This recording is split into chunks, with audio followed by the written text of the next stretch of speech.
Happy Good Friday to the Christian brethren.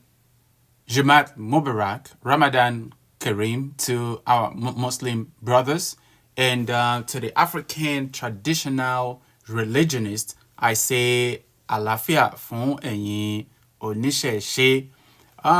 Today I'm wearing my camouflage in honor of 17 of our men who were mowed down on the 14th of March by irate youths of Okuama local Okuama village, Ughelli South local government, reportedly.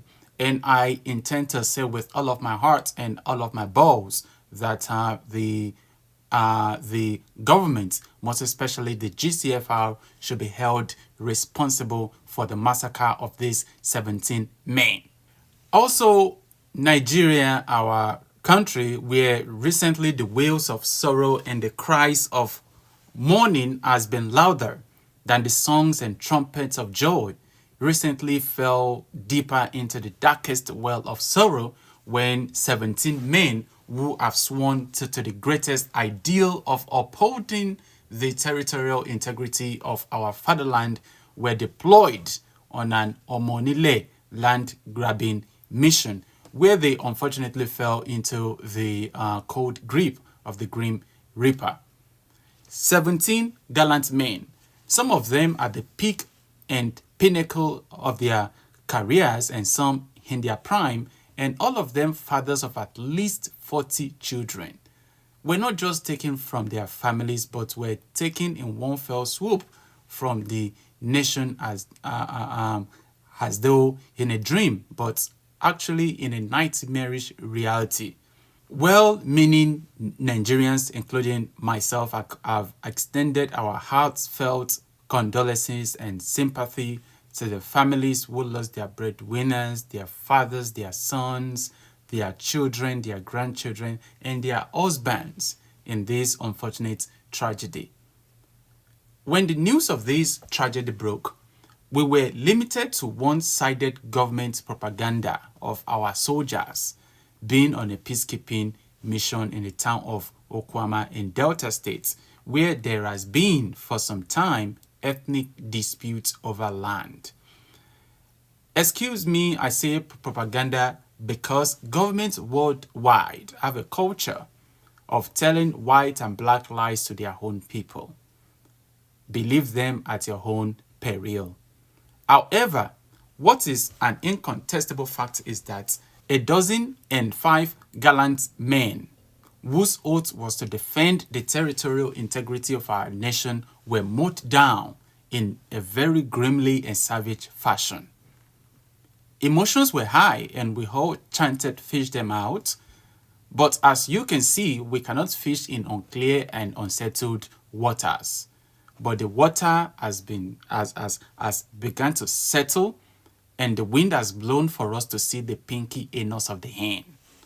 For once, the facts leading to this avoidable tragic loss is clearer, and at the center of this fact is the perennial and persistent use and misuse, abuse and deployment of our military for clownish activities that are sometimes illegitimate, criminal, and antithetical to what they swore and are trained to do, which is their primal and constitutional duty of upholding the territorial integrity of our country against external aggression or the threats of internal implosion.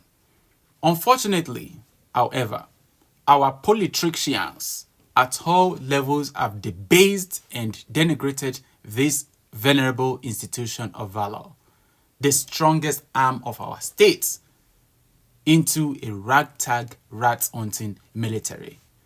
At the slightest itch, they are deployed to settle marital scuffles, to burn and destroy within the same borders they have sworn to protect, to throw down a grammar, for example, the great Madame Olufunmilayo Ransom Kuti from a story building, to massacre their own citizens, such as at the Lekki toll gate. And unfortunately, in this case, our troops, our men were reportedly deployed in a mission on a lowly mission to interfere in a large land dispute on the side of one community against another. It is not acceptable for our military, our men, our troops who have sworn to the greatest ideal of protecting our fatherland to be misused and abused in this manner by deploying them on a mission which usually hand them the villainous name of unknown soldiers. This is the characteristics of a state gone rogue and an irresponsible grand commander. If a people who have been persistently subjected to trauma from its own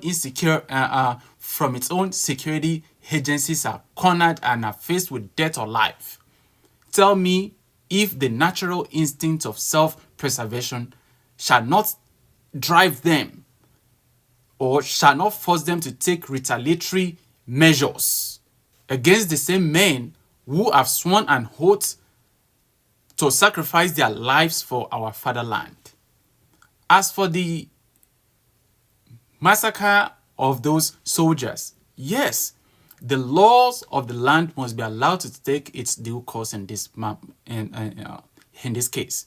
But the problem is that we have had a culture of lawlessness for far too long. Starting from the illegitimate and criminal use of our military against its own people, the misuse of the military by private individuals for ethnic, selfish, and parochial assignments such as this, and the lawless rampage of the military in the aftermath of the massacre is a big slap on the face of Lady Justicia.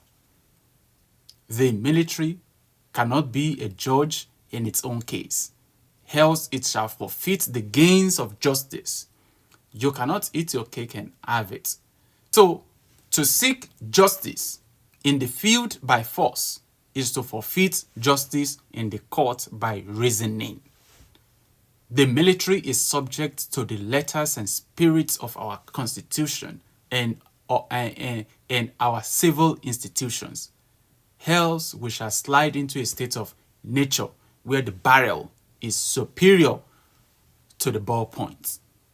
So when Nigerians are massacred, we do not go on rampage, racing down military barracks.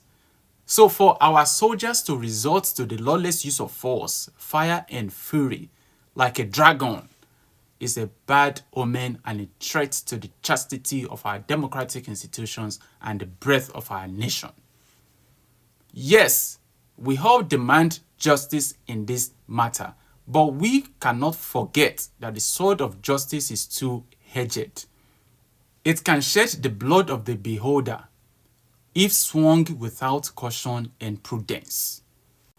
So any such attempt to enjoy and savor the grains and gains of justice must include an impartial investigation into the activities of the military in the area of interest prior to this unfortunate tragedy, and also to investigate the veracity of claims that one Mr. Tompolo, who is a warlord and an oil bunkerer, who is an anointed of the federal government, mobilized the military to terrorize and slaughter the people of Okuama.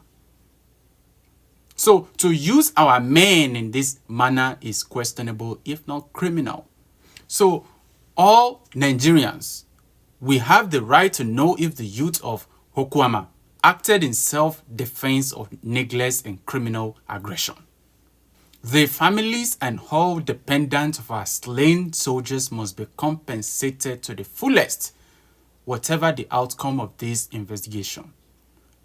Most especially the minor dependents must be educated and catered for till they are legally able to fend for themselves.